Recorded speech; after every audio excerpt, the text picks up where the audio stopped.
yang istimewa untuk Indonesia.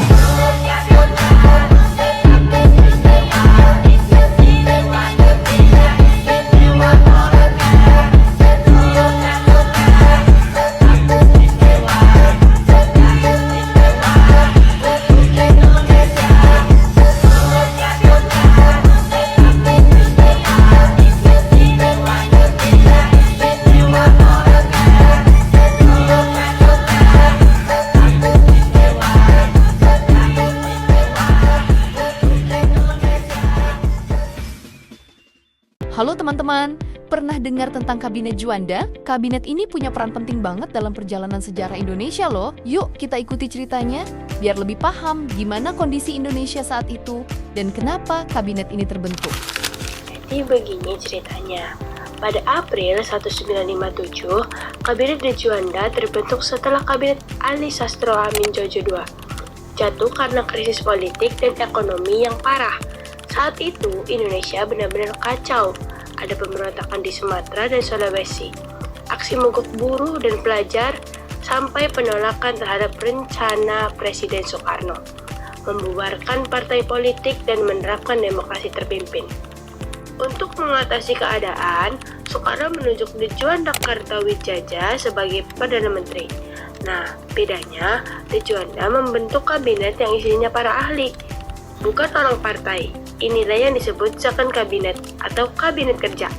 Tugas utamanya, menstabilkan negara, menyelesaikan masalah Irian Barat, dan mendorong pembangunan kabinet ini bertahan sekitar 14 bulan, dari 1957 sampai Juli 1959. Selanjutnya, saya akan menyampaikan susunan lengkap Kabinet Juanda.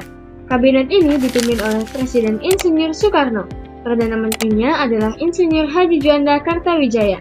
Kabinet ini tidak memiliki wakil presiden, tetapi memiliki 3 wakil Perdana Menteri, yaitu Hardi sebagai Wakil Perdana Menteri 1, Idam Khalid sebagai Wakil Perdana Menteri 2, dan Jenderal Laimena sebagai Wakil Perdana Menteri 3. Untuk urusan politik dan pertahanan, kabinet ini memiliki menteri-menteri seperti Subandrio di luar negeri, Sanusi Harjodinata di dalam negeri, dan Juanda sendiri yang merangkap Menteri Pertahanan. Di sektor ekonomi dan pembangunan, terhadap Kementerian Keuangan, Perdagangan, Pertanian, dan Perindustrian. Contohnya, Sutikno Slamet sebagai Menteri Keuangan dan Sajarwo sebagai Menteri Pertanian.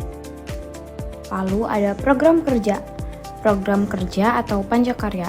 Kabinet Juanda menjalankan 5 program kerja utama yang disebut Pancakarya, yaitu yang pertama, membentuk Dewan Nasional. Dewan ini bertugas untuk memberikan nasihat kepada kabinet dan presiden. Normalisasi keadaan Republik Indonesia.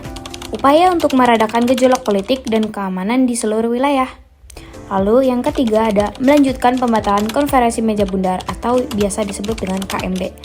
Mengakhiri sisa-sisa hubungan dengan Belanda yang dianggap sangat merugikan Indonesia. Lalu yang keempat, memperjuangkan Irian Barat. Berjuang untuk mengembalikan Irian Barat, Papua sekarang, ke pangkuan NKRI. Lalu yang terakhir ada mempercepat proses pembangunan, mendorong pembangunan ekonomi dan sosial untuk kesejahteraan masyarakat. Kelemahan Kabinet Juanda yang pertama, politik yang tidak stabil. Meskipun diisi oleh para ahli, kabinet ini tetap berada di bawah bayang-bayang ketidakstabilan politik masa demokrasi liberal, di mana banyak terjadi pertentangan antara golongan dan partai politik. Yang kedua, terjadinya percobaan pembunuhan Presiden Soekarno. Pada 30 November 1957, terjadi tragedi Cikini, percobaan pembunuhan terhadap Presiden Soekarno. Peristiwa ini semakin memperburuk keadaan politik dan keamanan negara. Yang ketiga, pergolakan di daerah yang semakin memanas. Meskipun berupaya meredam, pergolakan di daerah seperti PRRI atau Permesta terus meningkat dan menambah beban bagi pemerintah pusat. Yang keempat, kegagalan konstituante. Kabinet ini tidak mampu menyelesaikan persidangan konstituante untuk menghasilkan UUD baru.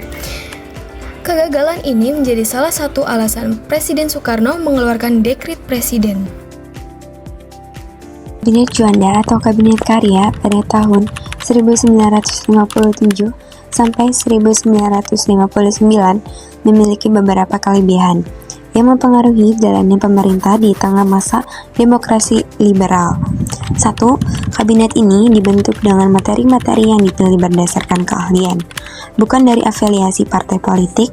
Hal ini bertujuan untuk menciptakan pemerintahan yang lebih stabil dan objektif. 2. Mencetuskan deklarasi Juanda. Pada tanggal 13 Desember 1957, kabinet ini mengumumkan deklarasi Juanda yang menegaskan bahwa seluruh perairan di sekitar, di antara, dan yang menghubungkan pulau-pulau Indonesia adalah bagian dari wilayah NKRI.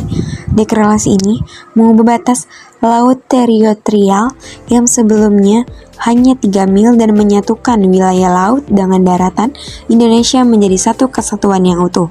3. Menyelenggarakan musyawarah nasional.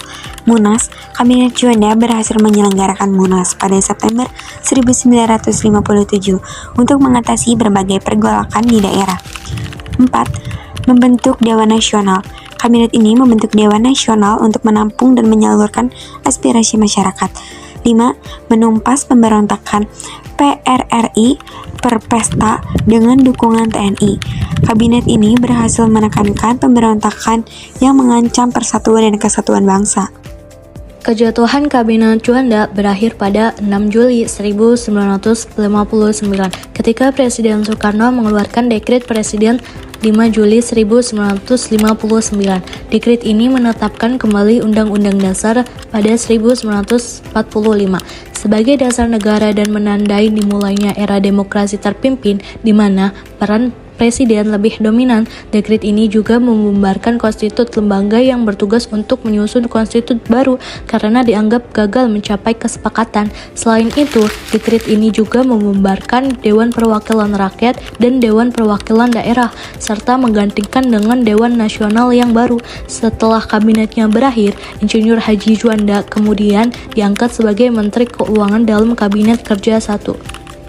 Selain karena masalah tersebut, kabinet ini juga berakhir karena beberapa masalah, misalnya adanya kepentingan antar golongan serta partai politik di dalam pemerintahan, kegagalan dalam menghadapi pergolakan di daerah, hingga terjadinya krisis ekonomi dan keuangan. Jadi, itulah kisah singkat tentang Kabinet Juanda atau yang dikenal juga sebagai Kabinet Kerja. Dari sinilah Indonesia melangkah menuju era demokrasi terpimpin dengan berbagai tantangan besar yang harus dihadapi. Sejarah memang selalu penuh pelajaran. Sampai jumpa di video sejarah berikutnya.